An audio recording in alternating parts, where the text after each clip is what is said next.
नमस्कार, मैं शालिनी और आप देख रहे हैं नेशनल न्यूज नेटवर्क। आइए नजर डालते हैं आज की बड़ी खबरों पर।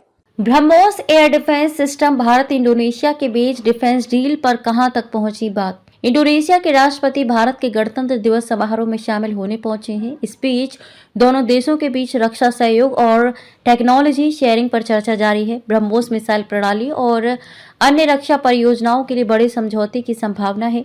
इंडोनेशिया ने कॉन्फिडेंशियल क्लॉज पर सहमति व्यक्त की जो टेक्नोलॉजी चोरी को रोक सकेगा। इंडोनेशिया के राष्ट्रपति देश के गणतंत्र दिवस समारोह में शामिल होने के लिए भारत में पहुंच गए हैं। इसके साथ ही दोनों देशों के बीच डिफेंस डील को लेकर भी बातचीत भी जारी है। भारत और इंडोनेशिया रक्षा सहयोग और टेक्नोलॉजी शेयरिंग के लिए एक रूपरेखा समझौते की दिशा में काम कर रही हैं।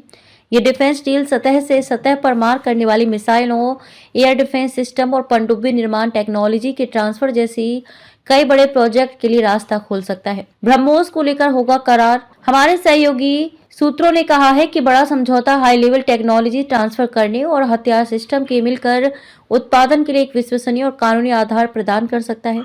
राष्ट्रपति प्रबोवो सुबियांतो के गणतंत्र दिवस समारोह के मुख्य अतिथि के रूप में 4 दिवसीय यात्रा पर भारत आने पर विस्तृत चर्चा होने की उम्मीद है। रिपोर्ट्स के अनुसार पता चला है कि ब्रह्मोस सतह से सतह पर मार करने वाली सुपरसोनिक क्रूज मिसाइल प्रणाली के लिए चल रही चर्चाओं को इस बड़े समझौते के तहत तैयार किया जा सकता है, क्योंकि इंडोनेशियाई पक्ष ने प्रौद्योगिकी हस्तांतरण में रुचि व्यक्त की है।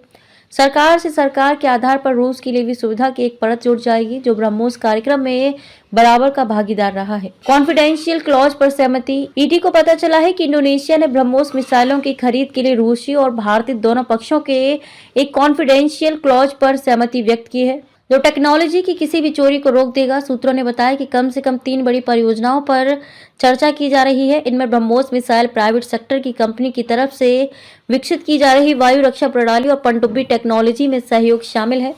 दोनों देशों के बीच जिस एयर डिफेंस सिस्टम पर संभावित सह उत्पादन के लिए चर्चा की जा रही है, वह संभावित रूप से एक बड़ा कॉन्ट्रैक्ट भी हो सकता है। इसकी वजह है कि इसका उपयोग जमीन के साथ ही इंडोनेशिया युद्धपोतों पर भी किया जा सकेगा। खबरों में अब तक के लिए बस इतना ही। फिर होगी आपसे मुलाकात एक ऐसी ही बड़ी खबर के साथ। तब तक के लिए नमस्कार और देखते रहिए नेशनल न्यूज नेटवर्क। ऐसे ही लेटेस्ट अपडेट पाने के लिए हमारे चैनल को सब्सक्राइब करें और तुरंत नोटिफिकेशन पाने के लिए बेल आइकन प्रेस करना ना भूलें। यदि आप हमें फेसबुक या इंस्टाग्राम के माध्यम से देख रहे हैं तो हमारे पेज को फॉलो जरूर करें। धन्यवाद।